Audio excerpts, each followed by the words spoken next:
बोलिए सतगुरु माता सुदीक्षा सविंदर हरदेव जी महाराज की जय। गुरु रूप प्यारे साथ संगत जी प्यार से बोलिए, मिल के बोलिए, थोड़ा हंस के बोलिए, धन निरंकार जी, धन निरंकार जी। साथ संगत जी बड़ा ही खुशी का समा, बड़ा ही आनंद का पल है साथ संगत जी। बहुत सारे बाल संगतें साथ संगत जी, बहन महात्मा लोग संगत में आई हुई है। और साथ संगत जी हम सभी अभी श्रवण कर रहे थे, करीब 1 घंटे से संगत का आनंद ले रहे थे। छोटे छोटे बाल महात्माओं के मुखारबिंद से, बहन महात्माओं के मुखारबिंद से सुंदर सुंदर साथ संगत जी अनमोल अमृत वचन की बारिश भी हो रही थी। आओ सत्संग जी विचार करें। अभी टॉपिक था कि प्रीत भरा जीवन। अभी विचार में बहन महात्मा जी सत्संग जी चर्चा कर रही थी कि प्रीत भरा जीवन, यह जीवन कैसा हो? प्रीत भरा मतलब प्यार भरा। वाकई में सत्संग जी, यह प्यार या प्रेम या प्रीत दिखने में तो बहुत ही छोटा लग रहा है। शब्द की दृष्टिकोण से अगर देखा जाए तो दिखने में बहुत ही छोटा शब्द है। वही अगर अर्थ की दृष्टिकोण से देखा जाए, इस प्रेम को अर्थ की दृष्टिकोण से देखा जाए तो एक अथाह सागर है सत्संग जी। क्योंकि सत्संग जी कहते हैं कि जहाँ प्रेम है वहाँ पर ही भगवान है, जहाँ प्रेम नहीं वहाँ भगवान नहीं है सत्संग जी। प्रीत प्यार ही सत्संग जी जीवन का श्रृंगार होता है। जीवन का असली श्रृंगार प्रीत प्यार ही है। देखे होंगे सत्संग जी, जहाँ लोग प्रेम से रहते हैं वहाँ का मोमेंट कितना सुहाना रहता है। हर सुख दुख, हर परेशानी उलझन को खुशी खुशी झेल लेते हैं। सत्संग जी जहाँ प्रेम का बसेरा है वहाँ पर गम सत्संग जी कभी नहीं पहुँचता। जहाँ प्रेम का बसेरा होता है, जहाँ प्रेम एकत्व होता है, मिलवर्तन होता है, वहाँ गम नहीं जाते हैं सत्संग जी।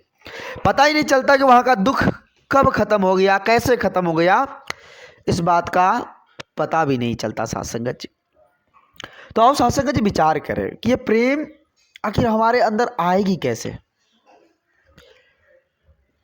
यह मिलवर्तन का भाव हमारे अंदर आएगी कैसे, ये प्रीत भरा जीवन को हम संजोएंगे कैसे सत्संग जी, यह जीवन का श्रृंगार बनेगा कैसे। तो सत्संग जी पवित्र संपूर्ण हृदय वाणी में बाबा जी ने बहुत ही सुंदर शब्दों में कहे हैं कि जहाँ ना बरसी गुरु की रहमत वहाँ पे तेरा मेरा है। जहाँ पर गुरु की रहमत नहीं होती है वहाँ पर तेरा मेरा होता है सत्संग जी। और उस तेरे मेरे के चक्कर में बात विवाद पर पहुँच जाता है। फिर सत्संग जी वो तीर जो है, जो जुबान से निकलता तीर है, मुख से निकलता तीर है, वो एक दूसरे को घायल कर देता है सत्संग जी। तेरा मेरा कह के सभी एक दूसरे में घायल हो जाते हैं सत्संग जी। सत्संग जी वहाँ कोई आनंद नहीं होता, वहाँ कोई सुख नहीं होता, वहाँ कोई प्रेम नहीं होता, वहाँ पर सिर्फ तेरा मेरा होता है सत्संग जी। वहाँ पर सिर्फ तेरा मेरा होता है। आओ सत्संग जी विचार करें, जहाँ पर गुरु की रहमत की बारिश होती है, पवित्र संपूर्ण हृदय वाणी में लिखा हुआ है कि जहाँ पे बरसी गुरु की रहमत, मिलवर्तन है, प्यार है, काहे हरदेव सदा है खुशियाँ, हर दिन ही त्योहार है। जहाँ पर गुरु की रहमत की बारिश होती है वहाँ पर हर दिन त्योहार होता है सत्संग जी। हर दिन उमंगता के साथ लोग जीवन जीते हैं, प्रेम एकत्व के साथ जीते हैं सत्संग जी। आओ सत्संग जी विचार करें, जब इस प्रेम को धारण कर लेंगे तो सेल्फ सत्संग जी प्रभु से नाता भी जुड़ जाएगा। सत्संग जी बाबा जी कहे हैं कि प्रभु के साथ जो भक्त जुड़ जाते हैं उसके जीवन में प्रेम की लहरें फूट जाती है सत्संग जी, आनंद की सागर बहने लग जाती है। अभी बहन महात्मा जी ने विचार के माध्यम से सत्संग जी कही है, इस प्रेमा भक्ति के बारे में बताई कि एक बहुत ही बुजुर्ग माता जी थी और माता जी ढंग से चल भी नहीं पाती थी, लेकिन उसके मन में, उसके हृदय में सदगुरु के प्रति इतना प्रेम था कि उन्होंने जिद ठान ली कि हमें समागम में जानी है। अपने जो पतिदेव थे उसको कहने लगे कि हमें समागम में जानी है और हमारी मन में एक ख्याल सा है कि हम सतगुरु बाबा जी को अपने हाथों से बैर खिलाएंगे, समागम में जाके बैर खिलाएंगे। पति लाख समझाते कि आप बहुत ही ज़्यादा उम्र भी हो गई है, चलने का साहस भी नहीं है, वहाँ लाखों की भीड़ रहती है, कैसे वहाँ बैर तुम खिला पाओगी। साध संगत जी एकाएक एक ही बात बोलती चली जा रही थी कि नहीं बाबा जी जरूर हम पर निगाह देंगे और हमको गले लगाएंगे, हमारे हाथों से बैर खाएंगे। पूर्ण विश्वास था साध संगत जी उन्हें।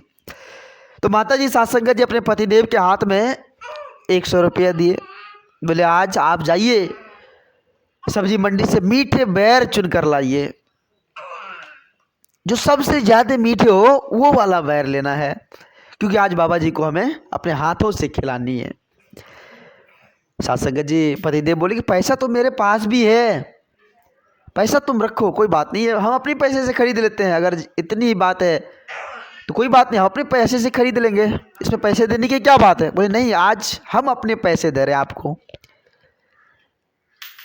माता जी साध संगत जी अपने पतिदेव को 100 रुपया दिए और साध संगत जी वो मंडी में जो सबसे सुंदर बैर, सबसे मीठे बैर था, वो पतिदेव घर भी लेकर आए।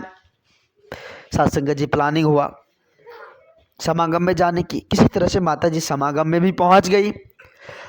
साध संगत जी समागम में जो साध संगत जी बाबा जी सभी टेंट में जाते हैं देखने के लिए, शोभा यात्रा जो निकलता है, तो सभी महापुरुष साध संगत जी आकर हाथ जोड़ते हैं, देखते हैं बाबा जी का दर्शन करते हैं। तो वो समा था साध संगत जी, माता जी तो ढंग से चल भी नहीं पा रही थी। संयोग देखिए साध संगत जी, वो जो बैर लेकर गई थी, बैर वो प्लास्टिक में ही लेकर चली गई। अब अफसोस हो रहा था उस भीड़ में कि बाबा जी को हम प्लास्टिक में कैसे देंगे। अब साध संगत जी अफसोस भी माता जी को हो रहा था कि प्लास्टिक में कैसे देंगे बाबा जी को बैर। संयोग से एक भानु महात्मा जी पड़ोस में ही घर था, उसके दरवाज़ा को खटखटाए, माता जी एक थाली दो हमें। उधर से एक भानु महात्मा ही थी साध संगत जी, तो उन्होंने, सांसारिक था साध संगत जी, तो उन्होंने बोला कि क्या चाहिए माता जी, आप देख रहे हैं। बोले एक थाली दे दो, एक प्लेट दे दो हमें, ये बैर हम लाए हैं और इस बैर को हम प्लेट में देकर बाबा जी को देंगे। ऐसे प्लास्टिक में देने में तो अच्छा नहीं लगता ना। प्लेट हम भूल गई थी घर से, और यहाँ आकर हमें एकाएक याद आया कि अब प्लास्टिक में कैसे बाबा जी को बैर देंगे। तो बैर महात्मा जी भी साध संगत जी थोड़ा सांसारिक प्रवृत्ति की थी, तो बोली थाली दे देंगे, हो सकता है वो थाली रिटर्न देगी या नहीं। उसके मन में थोड़ा खटास होने लगा। वो बोली नहीं, आपके आप पर क्या भरोसा जो आप फिर रिटर्न हमें थाली दे देंगे। बोले नहीं नहीं बहन जी, आपका पैर हम पकड़ रहे हैं, आप जो कुछ भी लेना है, रुपये पैसे जो कुछ भी, हमारा सारा सामान रख लो, लेकिन एक प्लेट दे दो। हमारे सतगुरु बाबा जी को उस प्लेट में हम बैठ देंगे खाने के लिए। तो साध संगत जी वो बहन जो थी तो प्लेट भी दी और बोली कि चलो देखते हैं इतनी लाखों की भीड़ में ऐसा कौन सा सतगुरु है जो आपके इस बैर को खाएंगे, अब भी जरा दर्शन करेंगे उसका। वो प्लेट के साथ वो भी साध संगत जी उस बुजुर्ग माता जी के साथ चली आई। तो शोभा यात्रा में बाबा जी आ रहे थे, तो जैसे कि साध संगत जी वो प्लेट में बैर लेकर जा रही थी तो भीड़ बहुत ही ज़्यादा थी। सेवादल महात्मा उन्हें रोक रहे थे, माता जी लाइए हम बैर पहुंचा देते बाबा जी के पास। माता जी बोले नहीं, हम अपने हाथों से बाबा जी को खिलाएंगे। साध संगत जी उसे पूर्ण विश्वास था कि सतगुरु बाबा जी ये बैर जरूर खाएंगे, जरूर चखेंगे। किसी तरह से भीड़ को चीरते हुए साध संगत जी बाबा जी के पास वो पहुंच गई। माता जी जैसे ही हाथ बढ़ाई, बाबा जी प्लेट भी ले लिए। बाबा जी जब प्लेट लिए तो साध संगत जी ये रो रो कर बस इतना ही बोलती चली जा रही थी, बाबा जी हमें प्लेट दे देना, दूसरे की प्लेट है, दूसरे से मांग कर हमने लाया है। बाबा जी तो अंतर्यामी, वो सब कुछ समझ रहे थे, वो तो प्रेमा भक्ति को समझ रहे थे। साध संगत जी वो अंतर्यामी हंस रहे थे, मुस्कुरा रहे थे। बाबा जी भी बैर खाएं, बगल में राजमाता जी थी वो भी बैर खाएं, साध संगत जी, और फिर प्लेट भी रिटर्न दे दी उसको। मंद मंद बाबा जी मुस्कुरा रहे थे और ये भरपूर रो रही थी, पूरा इसकी आंखों से आंसू गिर रहा था कि जो सद्गुरु होते हैं वो तो प्यारे होते हैं, दुलारे होते हैं, सबको गले लगाने वाले होते हैं। इसके मन में यही पूर्ण विश्वास का एक साध संगत जी एक पिटारा खुल रहा था कि वाकई में जो हमारे मन में था वही हुआ, सदगुरु हमें गले लगाएं। ये सोचकर रो रही थी साध संगत जी, खुशी का आंसू निकल रहा था। बात आई साध संगत जी वो प्लेट रिटर्न करने की। तो बहन महात्मा जो थी, जिनसे वो प्लेट मांगी थी, गई उस बहन महात्मा के पास, बहन जी ये ले लो प्लेट। जैसे ये बात बोली तो बहन महात्मा जो थी साध संगत जी, वो भी उसके चरणों में गिर गया कि आप भी धन्य हैं और आपके सदगुरु भी धन्य हैं, जो इस लाखों के भीड़ में आपके हाथों से वो बैर भी खाएं और आशीर्वाद भी दिए। धन्य हो सतगुरु, धन्य हो सतगुरु। उन्हें भी समझ आ गया साध संगत जी। कहने का भाव है साध संगत जी, जो सतगुरु इस जगत के पालनहार है, वो सबको गले लगाने वाले, बस समर्पित होने की जरूरत है साध संगत जी। सच्चे हृदय से अगर हम समर्पित हो जाएंगे, सच्चे हृदय से अगर हम समर्पित हो जाएंगे, मैं मेरा का मान त्याग कर साध संगत जी परमात्मा का एहसास में अगर हम जीवन जिएंगे, तो वाकई में साध संगत जी सदगुरु हमें गले से लगाकर इस भव से जो नैया है उसको पार लगा देंगे और लोक सुखी और परलोक सुहेला भी साध संगत जी कर देते हैं। सदगुरु के हाथ में ऐसा लेख है। तो अब साध संगत जी आज यह समय के सदगुरु माता जी की असीम कृपा से हम सबों के पल्ले में भी आया है।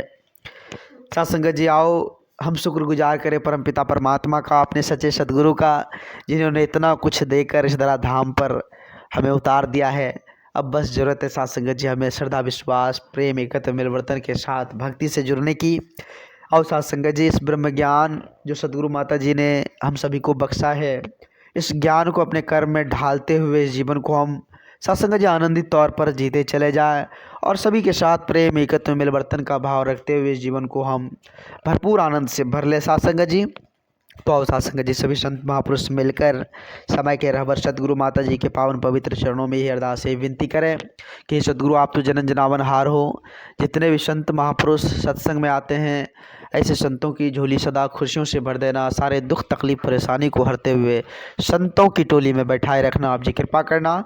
साध संगत जी दास के मुख से अगर कुछ ज़्यादा बोला चला गया हो, ऐसी कोई शब्द निकल गया हो जो आपके दिल को ठेस पहुंचा हो, तो दास को बच्चा समझकर माफ़ करना, अपने श्री चरणों से जोड़े रखना। साध संगत जी प्यार से बोलिए, मिल के बोलिए, धन निरंकार जी, धन निरंकार जी।